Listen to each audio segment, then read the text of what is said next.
ভাই ও বোনেরা, আমরা সবাই জীবনে নানা রকম বিপদের সম্মুখীন হই। দুর্ঘটনা, অসুস্থতা, শত্রুর ভয়ে কিংবা অজানা বিপদ। কিন্তু একজন মুসলিম কখনো একা নয়েন, কারণ তার সঙ্গে আছেন আল্লাহ। রাসূলুল্লাহ সাল্লাল্লাহু আলাইহি ওয়াসাল্লাম আমাদের শিখিয়েছেন, প্রতিদিন সকালে ও সন্ধ্যায় এক সুন্দর দোয়া পড়লে আল্লাহ আমাদের সব ধরনের অদৃশ্য বিপদ থেকে হেফাজত করবেন।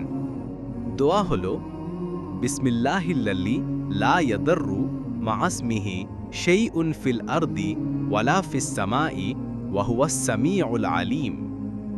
আল্লাহর নামে, যার নামে পৃথিবী ও আসমানে কোনো কিছুরই কোনো ক্ষতি করতে পারে না, আর তিনি সর্বশ্রোতা, সর্বজ্ঞ।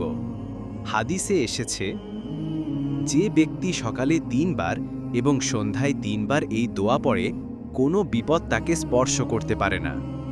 আবু দাউদ, তিরমিজি।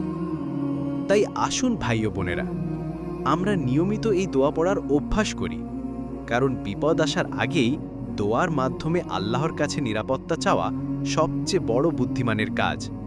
দোয়া করুন, আল্লাহর কাছে নিরাপদ থাকুন। আসসালামু আলাইকুম।